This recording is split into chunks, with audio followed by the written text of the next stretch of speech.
Hello, আমি আজকে অনেক দিন পর একটা ভিডিও শ্যুট করেছি বিকজ এটা আমার লাইফে ভীষণ ইম্পর্ট্যান্ট একটা ডে। আর কাউকে প্রথমবার ফার্স্ট টাইম আমি সারপ্রাইজ দিতে যাচ্ছি, জানি না কি হবে। ব্যাপারটা হচ্ছে আজকে 18ই মার্চ, তো 19শে মার্চ আমার হাজব্যান্ডের বার্থডে। তো ভীষণ এক্সাইটেড আছে, অনেক সারপ্রাইজ প্ল্যানিং করেছি যে আমরা দুজনে মিলে। আমার ননদ এটা প্রচুর কিছু প্ল্যানিং আছে, এখন দেখা যাক কতটা কি হয়। রাত 12টার থেকে ফার্স্ট সারপ্রাইজ দিয়ে আমরা শুরু করব। কালকে রাত পর্যন্ত সারপ্রাইজ আছে আমাদের ওই বাড়িতে, একটা ভীষণ বড়, ওটা হচ্ছে আমাদের মেন, তাই না? এখন জানি না কি হবে। আর রাতে একটা জাস্ট একটু ঘরোয়া করে হবে।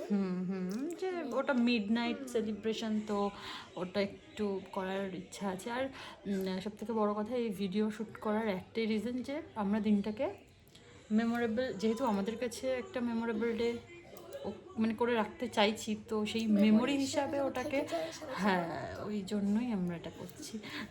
জানি না কি হবে কি হবে, সব ভালোই হবে। সব থেকে বড় প্ল্যানিং 1.5 মাস, হ্যাঁ। আর সব থেকে বড় কথা, ওয়েদারটা যে কি যাবে, এই তো ওয়েদারটা নিয়ে খুব চাপে আছি এখন আমরা, ওয়েদারের ওপর। আর সব থেকে বড় কথা, ইতু কিন্তু কালকে থেকে থাকছে না, মানে কালকে সকালবেলা কিন্তু বেরিয়ে আছে, দুপুরবেলা এত রান্নাবান্নার অ্যারেঞ্জমেন্ট আছে, কিছু আছে, বাট ও হচ্ছে, আমরা মিথ্যে কথা বলেছি, একটা প্ল্যানিং করেছে কি ওর একটা দরকার আছে, তো ও চলে যাবে, মানে এরকমভাবে, যেহেতু অ্যাজ আ মেকআপ আর্টিস্ট, তো ভেবে বলেছি যে ওর সাজানো আছে, তো সাজাতে চলে যাবে। বাট না, ও আমাদের ওই বাড়িতে যাবে, ওই বাড়িতে যে প্ল্যানিংগুলো, সেখানে যেহেতু আমি থাকবো না, তো সেক্ষেত্রে ওকে তো থাকতেই হবে। তো আরও 2-4 জন আছে, তো ওইখানের যে ভ্লগটা হবে সেটাও আমি অ্যাড করব, সেটা হচ্ছে দায়িত্ব ও আছে, কতটা কি করতে পারি লাস্ট অবধি দেখা যাক। চলো, অ্যাকচুয়ালি আমাদের না মিডনাইট সেলিব্রেশনের আগের বা পরের কোনো ভিডিও সেরকমভাবে মানে করাই হয়নি, এতটাই বিজি ছিলাম আমরা। সন্ধ্যাবেলা যেহেতু একটুখানি বাইরে বেরিয়েছিলাম, তো আমাদের এতটাই ফিরতে লেট হয়ে গেছে, টুকটাক এটা ওটা কেনার ছিল, তো এতটাই লেট হয়ে গেছে সব কিছু মানে করে উঠতে, সামনে উঠতে, তো কখন ডেকোরেশন করবো, এদিকে 12টা বেজে যাচ্ছিলো, তো তাড়াহুড়ো করে কিছুই নেওয়া হয়নি, তো যেটুকু আছে এটুকুই। ও পুরো শখ, অনেকে ও বুঝতেই পারিনি আমরা কখন ঘরে ঢুকেছি, ইভেন আমরা ড্রেসও চেঞ্জ করে পাই। তো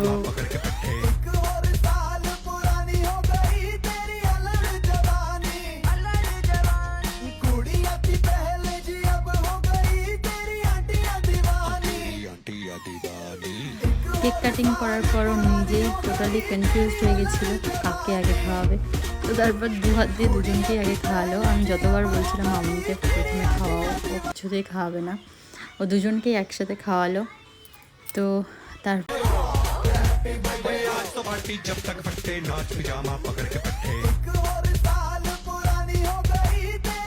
আমাদের দুজনকে একসাথে কেকটা খাওয়ানোর পর তারপরে ও বাপিকে একটু কেক খাওয়ালো। আর ক্যামেরার পেছনে ছিল ইতু, তো তখন আমি বললাম ইতুকে যে আমি ক্যামেরাটা ধরছি, তুমি দাদাকে কেক খাওয়াও। তো তারপর ও একটু দাদাকে কেক খাওয়ানোর চান্স পেলো, বেচারি ও প্রচুর এফোর্ট দিয়েছে।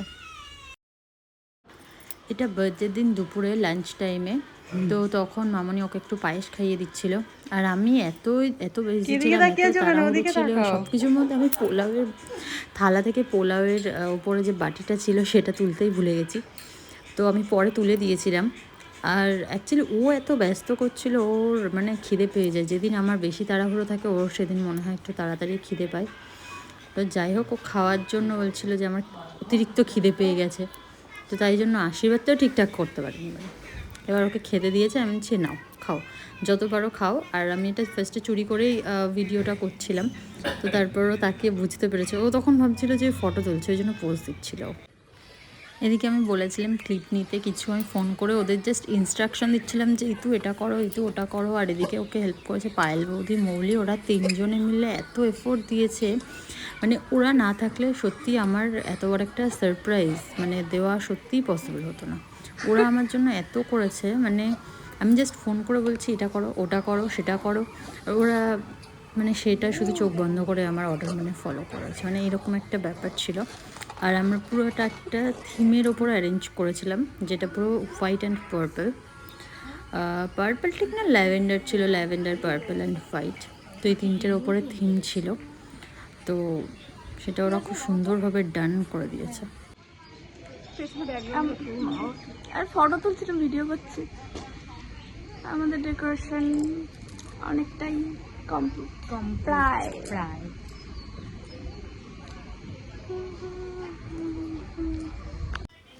এটা ছিল ওর বার্থডে কেকটা। এটাও আমি মানে অনেক ভেবে চিনতে অনেকগুলো ফটো করে করে তারপর ফাইনালি এটা ওকে দিয়েছিলাম। এই কেকটা রিমি করেছে, ও খুব সুন্দর, মানে কেকটা দেখতে যতটা সুন্দর করেছে, যেরকম আমি দিয়েছিলাম ও প্রতিটা বিষয় করেছে আর আমার কাছে শুনেছে। আর ও খুব সুন্দরভাবে করেছে, আমি যেটা যেরকম যেখানে মানে বলেছিলাম ও এক্স্যাক্টলি প্রপার সেটাই করেছে। মানে ও এত সুন্দর কেকটা দিয়েছে। আমি কেকের ছবিটা অ্যাড করে দিচ্ছি এখানে। এইটাই হচ্ছে মানে কেকের ফাইনাল ফটো, মানে জাস্ট দারুণ ছিল, দারুণ। আমি বলে দিয়েছিলাম যে গোলাপের পাপড়ি দিয়ে রাস্তা তৈরি করতে, তো ওরা সেটাই করেছে, যে ওর ওপর থেকে ও হেঁটে হেঁটে আসবে, চোখটা যখন বন্ধ থাকবে মানে চোখটা খুলে ওটা দেখবে, তো ওরা সেটাই করছিল, তখন রাস্তাটা করছিল। আর ইচ্ছে ছিল ওখান থেকে ক্যান্ডেলসও দেবো, আর ওরা দিয়েও ছিল ইভেন, বাট সেটা না জ্বালাতে পারিনি, মানে এত পরিমাণে হাওয়া দিচ্ছিল ছাদে, যেহেতু ওটা ওপেন ছিল, এত পরিমাণে হাওয়া দিচ্ছিল, তো ওটা আর পসিবল হয়নি at last.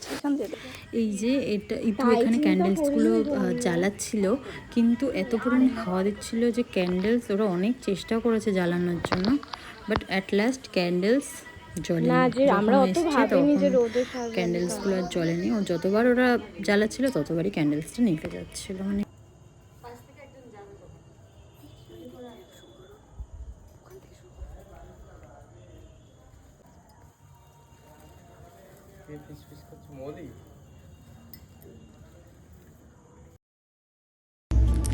Happy birthday to my husband. আমি কোনোদিনও ভাবতে পারিনি কি আমার জীবনে এমন একটা মানুষ আসবে যে আমার জীবনটাকে এত সুন্দর আর রঙিন করে দেবে, যে তার নিজের পছন্দের থেকেও আমার চাওয়া পাওয়াগুলোকে অনেক বেশি গুরুত্ব দেবে। এতদিন অনেকে বলেছে তুমি খুব লাকি, আর আমি বলে উড়িয়ে দিতাম। আজকে আমি বলছি হ্যাঁ, আমি ভীষণ লাকি, কারণ আমার জীবনে তুমি আছো। তোমাকে আমার কোনোদিনও মুখ ফুটে কিছু বলতেই হয় না। আমি জানি না তুমি আমার থেকে এত দূরে থেকেও কীভাবে সব কিছু বুঝতে পারো। প্রতিটা সময় তুমি চেষ্টা করো কিভাবে তুমি আমাকে খুশি রাখবে, কি করলে আমি খুশি থাকবো, কি করলে আমি ভালো থাকবো। তুমি বিশ্বাস করো, হ্যাঁ আমি খুব ভালো আছি, আমি ভীষণ হ্যাপি আছি। তার কারণটাও শুধু তুমি। আমি জানি না তোমার জন্য আমি কি করেছি কি করিনি, হাতেও কিছু করতে পারবো কি তাও জানি না।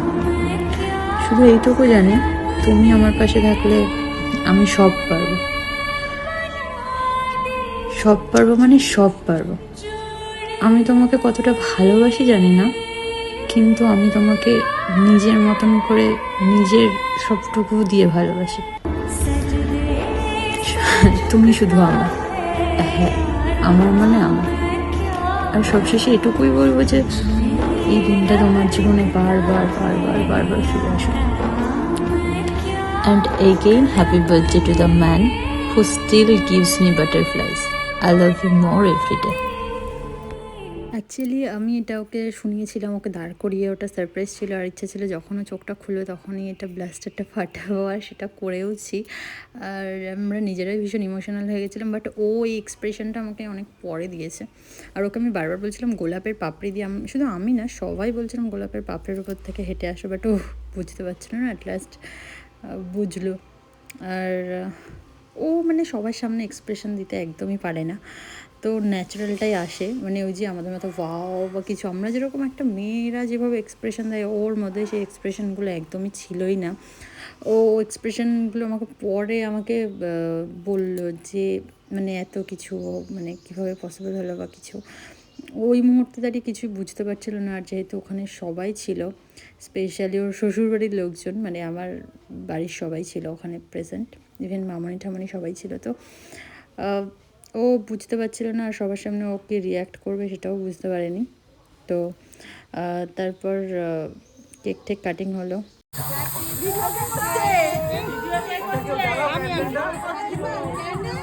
যেহেতু এখানে সবাই প্রেজেন্ট ছিল তো সবার আগে বাচ্চাদেরকে খাইয়েছে কুটু গিনি আমাদের দুজনের কাছে ভীষণ স্পেশাল। আর তো ওদেরকে ফার্স্টে কুটুকে খাইয়েছে, তারপরে গিনিকে খাইয়েছে, তো তারপর আমাদের সবাইকে খাইয়েছে ও। তো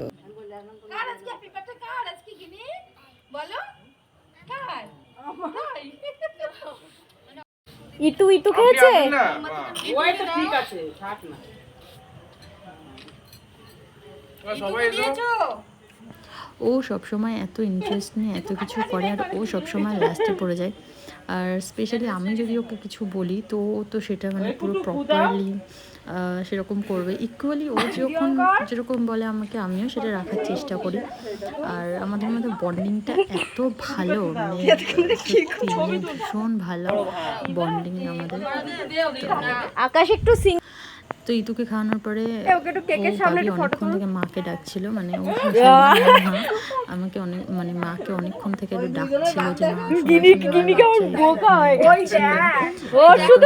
খাইয়ে দিল, আমাকেও খাইয়ে দিল সাথে। আর মাঝখানে আরও অনেক গেস্ট এসেছিল। গেস্ট বলতে কি মানে ওর একটা বন্ধু আর তার ওয়াইফকে আমি ইনভাইট করেছিলাম পার্সোনালি, সাথে আমাদের পাশের বাড়িতে একটা বাচ্চা, শ্বশুরবাড়ির পাশে ইনভাইট করেছিলাম আর বলেছিলাম যে এগুলো সব তোমার জন্য সাজিয়েছে, এখন তুমি পরিষ্কার করো। আমাদের লাড্ডু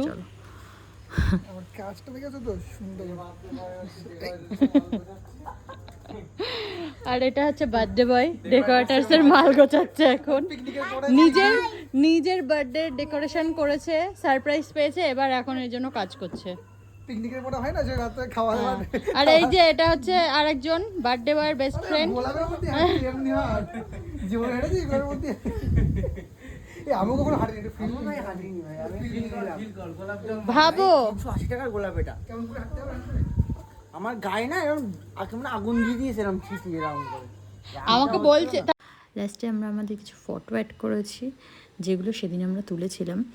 তো সেদিন এত কিছু করেছে, সত্যি ওরা না থাকলে কিছুই পসিবল হতো না।